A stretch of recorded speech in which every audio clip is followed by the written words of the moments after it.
The first step to returning to youth. Xiefeng. Christ Jesus, who saves our souls, warns us, unless you turn and become like little children, you will never enter the kingdom of heaven. Buddha Shakyamuni advises that if you still carry the appearance of longevity, you cannot become a bodhisattva. The celestial Laozi guides us to return to our roots and revert to infancy.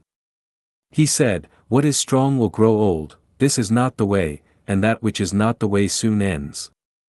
He also taught, aggressors do not die natural deaths. I consider this a teaching. If fortunate enough to visit the heavenly realm of the 1,000-year world, you'll find that the celestials there almost all resemble children, with pure, beautiful hearts, playful yet embodying the highest goodness, mischievous yet authentic, wise yet simple, carefree yet caring. Wudang Master Zhang Sanfeng's famous saying is, "Going with the flow makes one ordinary, going against the flow makes one immortal." This is the reversal within the Tao. The teachings of gods, Buddhas, celestials, saints, and Xiefeng's insights from Lifechanyuan reveal a truth: if you wish to enter the kingdom of heaven, you must first become like a child. What should be the aim of our cultivation and practice? The answer is, return to youth and revert to the state of infancy. Please note that, returning to youth, does not mean our bodies should become those of children again, rather, it signifies that our spiritual essence should return to the heart and mind of a child. We should not be bound by the appearance of longevity, and should not think that because we are in our 40s or 50s, we cannot play, cry, or have childish fits. The first step to returning to youth is to strive for purity, authenticity, naturalness, and spontaneity. Who isn't afraid of wild lions and tigers? Would you fear them? Now, if they were lion cubs or tiger cubs, would you still be afraid? I once saw a scene at Lion Park in Harare where people, both adults and children, happily and affectionately petted several lion cubs. The cubs were playful and endearing, no one was afraid. Why? Because the cubs are pure. Have you heard the story of the wolf children? Babies raised by wolves, would you dare to go to a wolf's den to be raised by wolves? Why not? Because the babies are pure, while you have lost that purity.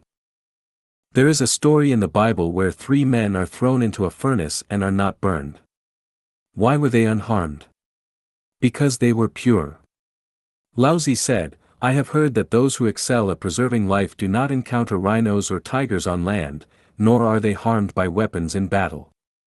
The rhino finds no place for its horn, the tiger no place for its claws, and weapons find nothing to cut." Can you become invisible? No, right? Why? Because you are no longer pure, your desires cloud your thoughts. Why can't children become invisible? Because they lack that desire. When a child sees someone eating an apple, they immediately call out, "Mom! Mom!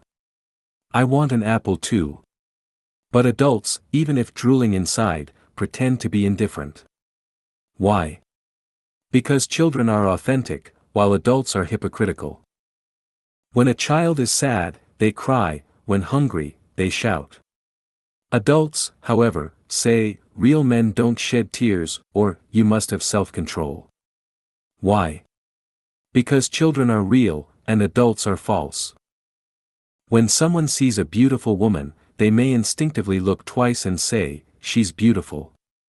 Others may feel an itch, wishing to take her as a second wife, yet sarcastically mock that person for their lack of taste, calling them superficial. Why? Because the first person is genuine, while the second is hypocritical. As long as what you feel does not match what you say and do, you are not genuine.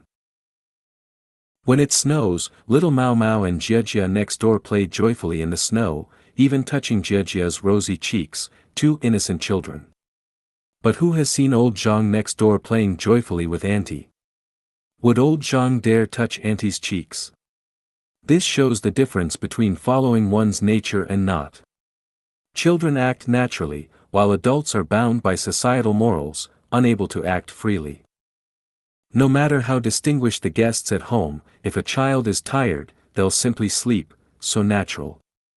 But adults won't, even with drooping eyelids, they insist, "I'm not tired. I'm not tired." Unnatural. In short, if we maintain purity, authenticity, spontaneity, and naturalness, we are returning to youth. Childhood is joyous and happy, middle and old age are less so. So why not return to youth? Imagine a pond that continually receives fresh water and drains from the other side. It will never dry up and will stay fresh. Without fresh water, it will stagnate or flood. Childhood is like the fresh pond with inflow and outflow, middle and old age are like a stagnant pond that grows foul. By maintaining our pure, authentic, spontaneous, and natural nature, we stay connected to the fresh source of life. Holding on to old views and resisting new ones is like blocking that source, causing life to wither and making it harder to return to youth. Those who speak freely and openly, saying what they think, just as they think it, are people with a childlike heart. They are lovable people and are more likely to enter the heavenly kingdom. But those who are deeply scheming, vigilant from every angle, with everything they say perfectly calculated and without a trace of error, these people can be intimidating.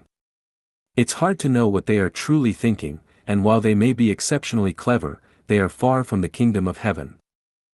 Let's imagine this scenario: if you were the manager of the heavenly kingdom, what kind of people would you admit into its society?